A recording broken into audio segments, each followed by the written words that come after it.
Au-delà des contacts professionnels ou amicaux que vous entretenez avec la diaspora albanaise en Suisse, que savez-vous de l'Albanie? L'Albanie, elle compte environ 3 millions d'habitants seulement, 700 000 presque à Tirana. C'est pour dire que nous sommes très très nombreux à l'extérieur de nos frontières. Très souvent, on se pose la question, oui, mais Albanais du Kosovo, Albanais de Macédoine, Albanais de Monténégro, oui, on est de partout.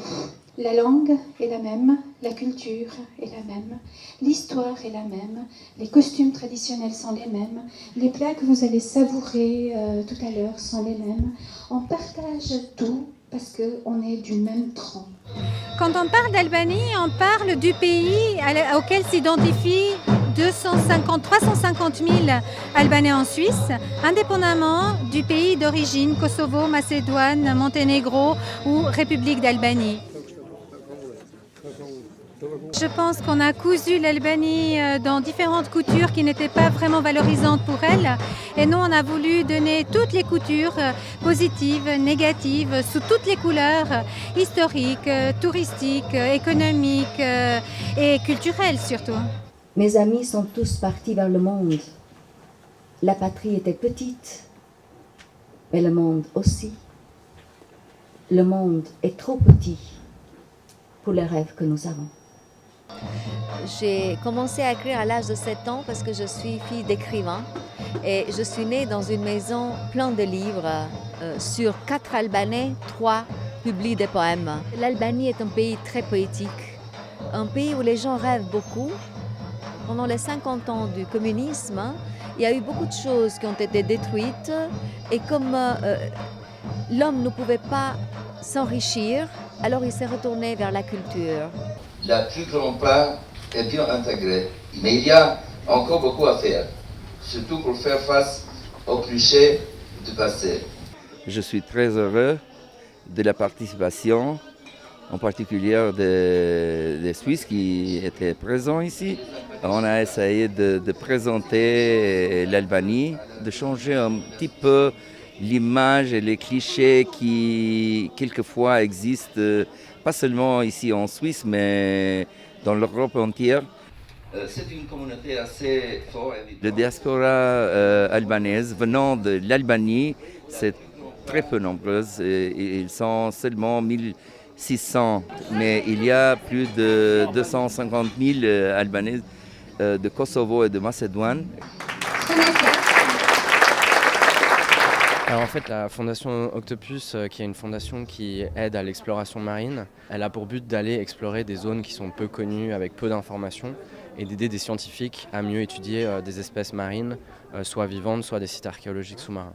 On compte à quel point le pays est proche de nous.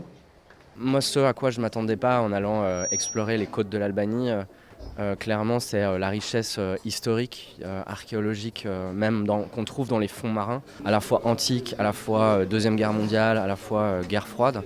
L'idée, c'est pas seulement de faire de l'archéologie, de découvrir des vestiges, de comprendre l'histoire du site, c'est aussi demain de le transmettre aux générations futures. Il y a vraiment tout un travail de sensibilisation à faire, et je pense que par un site comme Oricum, c'est peut-être une petite graine que l'on sème, qui demain va peut-être germer.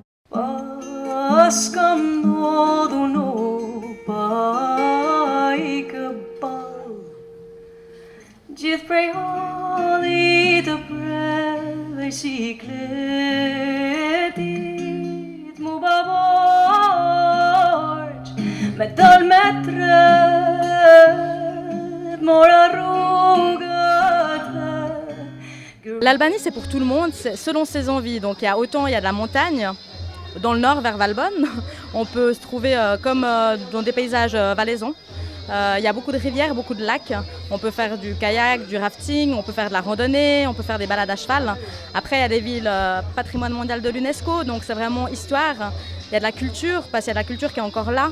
Mais c'est aussi la découverte pour les Albanais, deuxième, troisième génération. Exactement, et moi j'ai vu pas mal de jeunes, troisième, quatrième génération d'Albanais qui sont là et qui m'ont posé la question, ils ont dit est-ce que via toi on peut organiser un voyage avec des amis pour aller découvrir l'Albanie parce qu'ils sont quelque part assez fiers de leurs origines. Maintenant, la diaspora albanaise connaît la deuxième, voire la troisième génération. Ce sont des jeunes qui sont nés ici, qui ont grandi ici, que même si vous les voyez danser les danses albanaises, probablement que leur albanais n'est pas au top et ils n'arrivent pas vraiment à bien s'exprimer en albanais, mais ils ont cette identité qui s'ajoute à l'identité helvétique parce qu'ils se sentent helvètes. Et donc du coup, cette soirée contribue aussi à ce qu'ils se reconnaissent entre eux, à ce qu'ils connaissent leur culture pour pouvoir être fiers et puis contraindre un peu les mauvaises intentions et les stigmatisations qui peuvent venir par ailleurs. Être fier de ce qu'on a, je pense que c'est très important pour pouvoir construire avec les autres à part égale après. Je crois que c'est vraiment ce genre de soirée qu'il faut multiplier pour faire la promotion de l'Albanie et donner une image de l'Albanie différente de celle que l'on a en général dans le public.